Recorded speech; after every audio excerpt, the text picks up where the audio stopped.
My name is Sarah Mitchell, and until 3 weeks ago, I was a senior financial analyst at Meridian Global Solutions in downtown Seattle. The kind of person who triple-checks spreadsheets, maintains immaculate records, and actually enjoys reconciling complex accounts. The kind of person who stays late not for recognition, but because numbers tell stories that need to be heard. That Wednesday morning started like any other.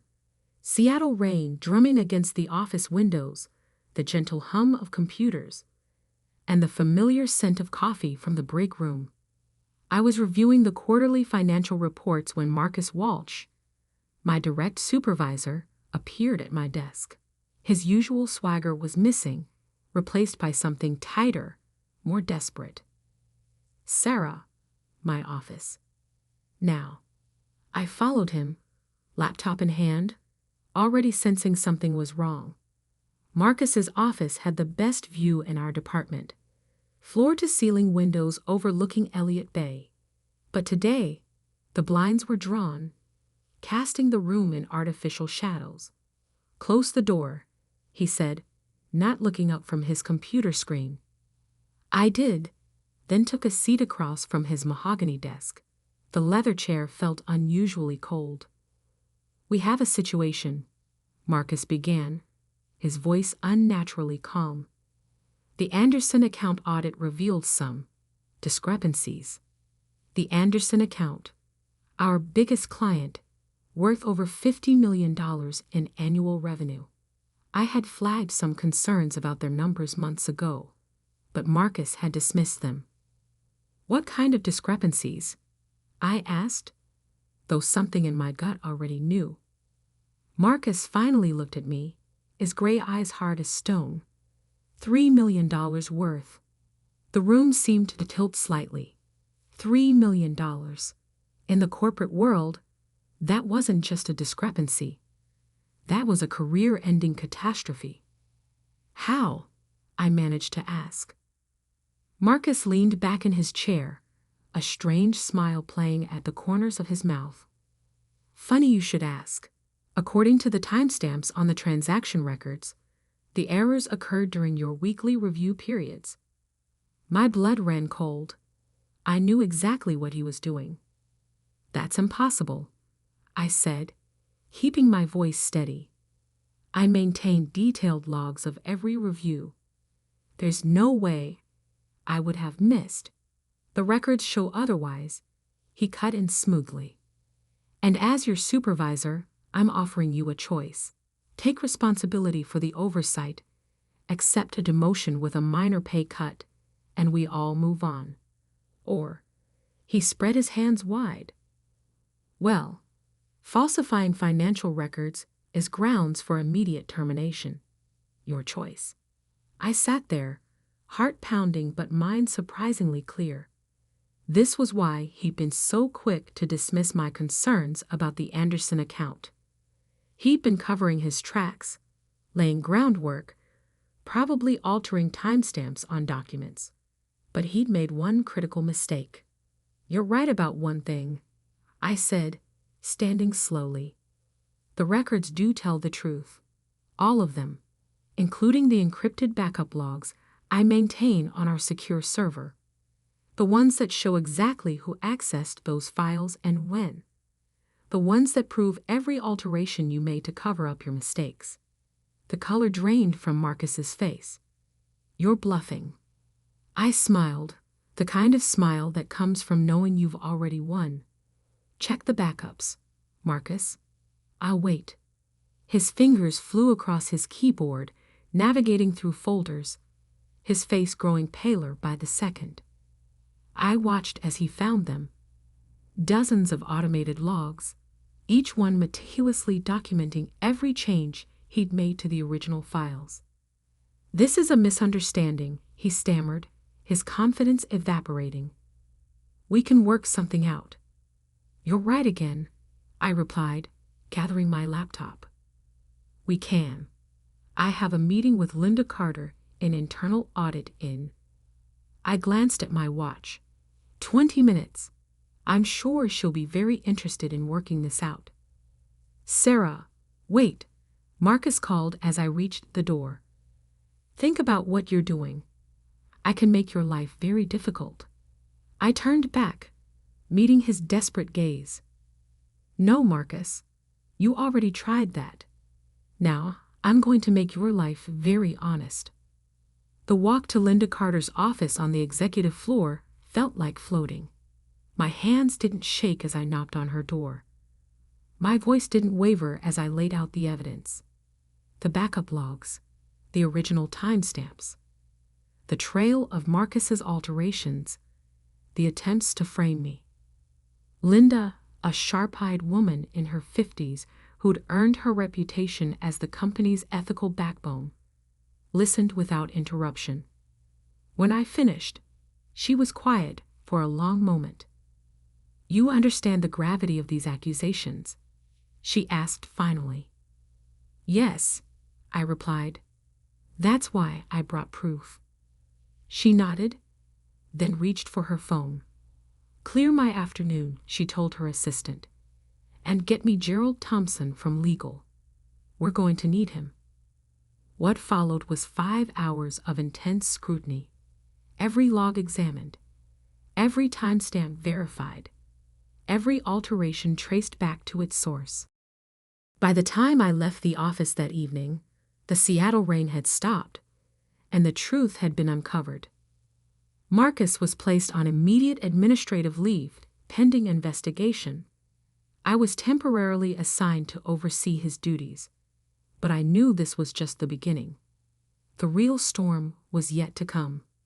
The next morning, walking into the office felt different. Colleagues who normally barely nodded hello now stopped to chat. My inbox was flooded with meeting requests from directors and vice presidents. Everyone wanted to touch base about the Anderson account. I handled each inquiry professionally, neither gloating nor gossiping. The numbers told their own story. I didn't need to embellish them. A week into the investigation, Linda Carter called me back to her office. This time, she wasn't alone. Gerald Thompson from Legal and James Morrison, our CFO, sat with her. Sarah, James began, his tone serious but not unkind. We've completed our initial review. The evidence is conclusive. I nodded, waiting. Marcus Walsh's employment has been terminated, Linda continued. The board is considering legal action regarding the attempted fraud. But that's not why we called you here, Gerald added. We need to discuss your future with Meridian Global. My heart skipped. Despite everything, despite the proof and the vindication, there was still a small part of me that feared corporate politics would somehow twist this against me. James leaned forward, a slight smile breaking through his professional demeanor. We're creating a new position. Director of Financial Integrity and Compliance. Full oversight of all major accounts, direct reporting to me, and a seat on the executive committee. I felt my eyes widen. And you're telling me this because we'd like to offer you the position, Linda finished. Your handling of this situation demonstrated exactly the kind of leadership and integrity we need. I sat there, letting the words sink in. Director, Executive Committee. The very position Marcus had always claimed I was too inexperienced to handle. Of course, James added, this would mean taking over Marcus's former office. I hope that won't be a problem. I thought about that office with its view of Elliott Bay, about the blinds Marcus always kept drawn, about the shadows he tried to hide in. No problem at all, I replied. I think that office could use some sunlight. The paperwork was signed by the end of the day. My new role would be announced company-wide on Monday. But as I packed up my old desk that Friday evening, I couldn't help but smile at the irony. Marcus had tried to force me to take a fall, never realizing he was actually giving me a boost. Someone had already cleared Marcus's office when I arrived Monday morning. The blinds were open, revealing a stunning view of the bay glittering under the rare Seattle sun. As I set down my box of belongings, my phone buzzed with a text from an unknown number. "You'll regret this. Nobody likes a whistleblower. Marcus." I saved the number but didn't respond. He didn't realize that this story was far from over. He thought he'd lost his job and his reputation. He had no idea what was coming next. I sat down at my new desk, opened my laptop, and began a fresh audit of every account Marcus had ever touched. Because if there was one thing I'd learned in all this, it was that numbers don't lie.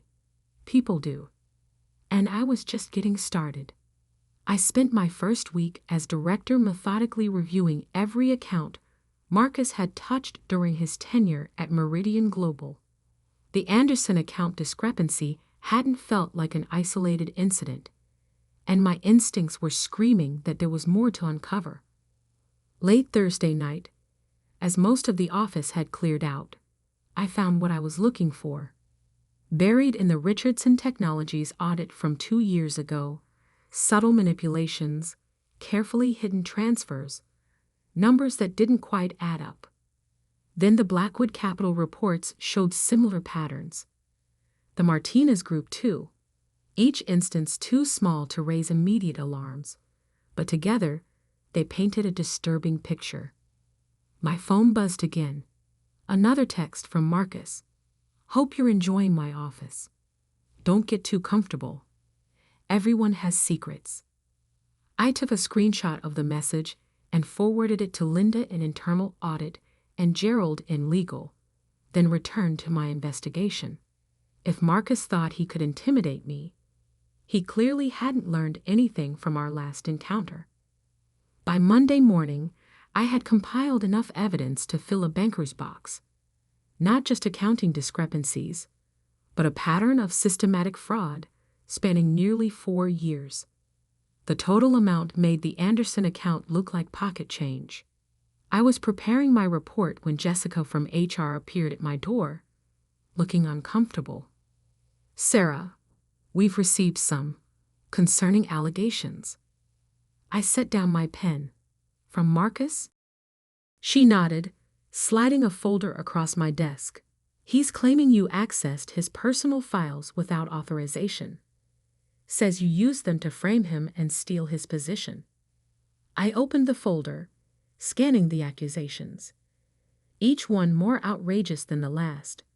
I had hacked his computer, planted false evidence, conspired with others to orchestrate his downfall.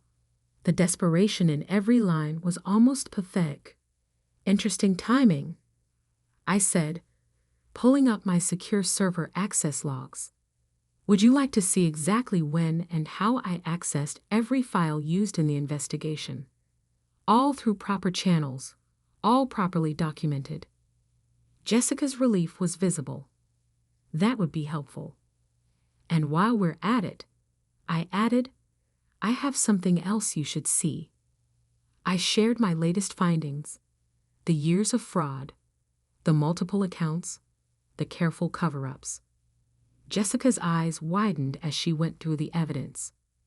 "This is extensive," she managed finally. "Yes," I agreed.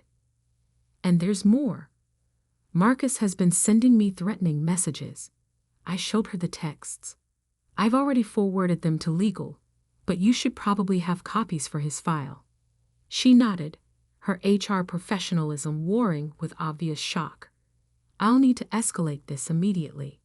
"Of course," I said. "I'm heading to a meeting with James and Linda about these findings anyway. You're welcome to join us." The meeting that followed lasted 3 hours. James Morrison, our CFO, sat at the head of the conference table, his face growing grimmer with each page we reviewed. $7.8 million, he said finally. Total fraudulent manipulations across 4 years and 6 major accounts. "That we found so far," I added. "I'm still reviewing the smaller accounts." Linda Carter shook her head. "The SEC will need to be notified." already prepared that report," I said, sliding another folder forward, along with a detailed timeline of discovery and all supporting documentation.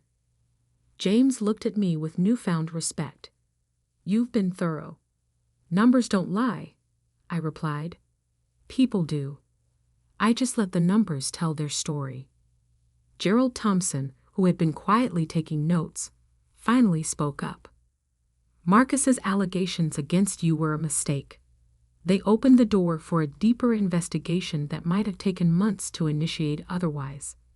"He's panicking," Linda observed, "making amateur mistakes." "Speaking of mistakes," I said, pulling up my email, "you should see what just arrived." It was an email from Marcus, sent to the entire executive team, attempting to expose what he called a conspiracy against him. Attached were documents he claimed proved his innocence, except they were the very files that showed his alterations most clearly. "He just authenticated the evidence himself," Gerald said, almost admiringly. "By sending these files from his personal email, he's confirmed they're genuine." James stood up, straightening his tie. "Sarah, work with legal to prepare a full disclosure for the board. Linda, coordinate with our external auditors. We need to get ahead of this." As everyone filed out, Linda lingered behind. "You know," she said quietly, "when you first came to me about the Anderson account, I thought you were either very brave or very naive. Now I realize you were something else entirely." "Oh," I raised an eyebrow. "Prepared," she smiled. "You didn't just catch him. You built an airtight case that even his desperate flailing can't damage."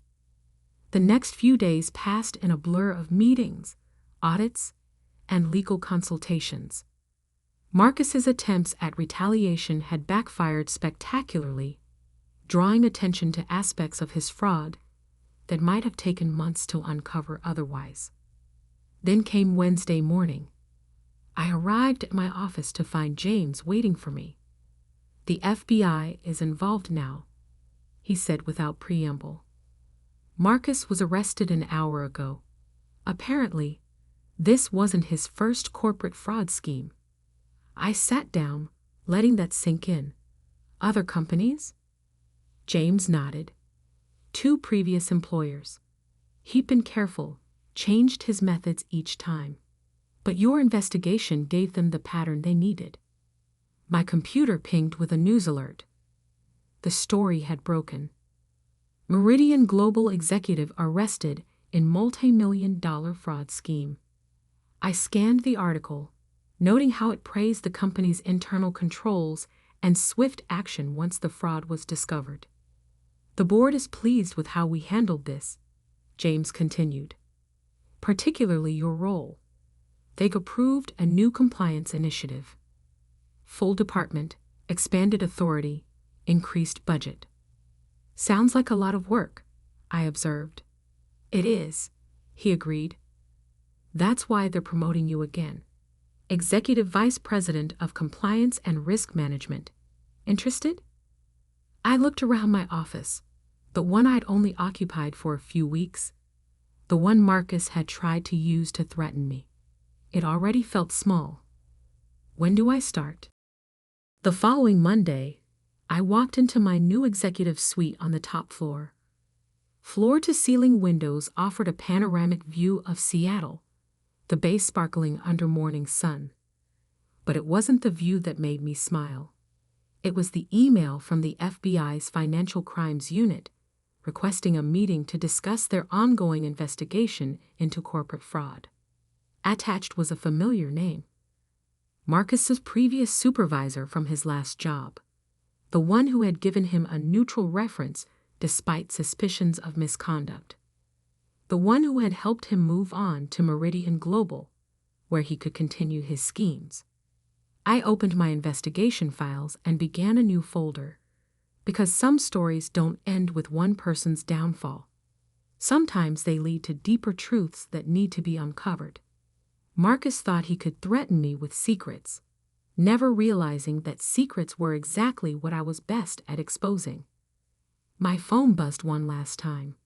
A final text from Marcus, probably sent just before his arrest. "You have no idea what you've started."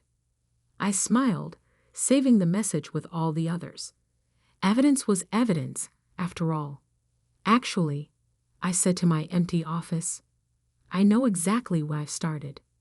3 months later, I sat in my executive suite, reviewing the final report on Marcus's case. His guilty plea had opened up investigations at 5 other companies. 32 million in total fraud exposed, 18 conspirators charged, a web of corporate corruption unraveled because one person refused to take the fall. The view from my office now stretched beyond Seattle's skyline.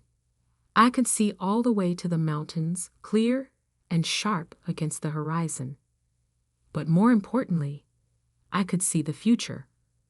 One where numbers told their true stories, where integrity wasn't just a corporate buzzword, and where taking a stand didn't mean taking a fall.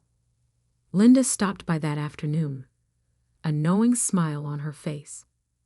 "The board wants you to speak at the annual leadership conference," she said. "Share your insights on building a culture of transparency." "Interesting," I replied. "Any particular focus they want me to address?" "Just one," she grinned.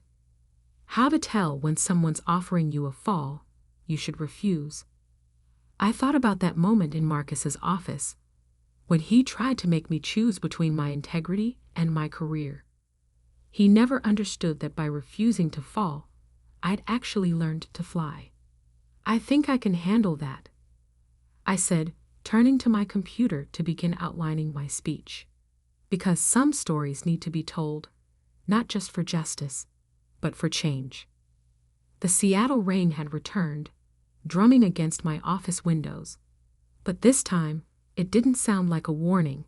It sounded like applause. "My name is Sarah Mitchell, and until 3 weeks ago, I was a senior financial analyst at Meridian Global Solutions in downtown Seattle. The kind of person who triple-checks spreadsheets, maintains immaculate records, and actually enjoys reconciling complex accounts. The kind of person who stays late not for recognition, but because numbers tell stories that need to be heard." That Wednesday morning started like any other.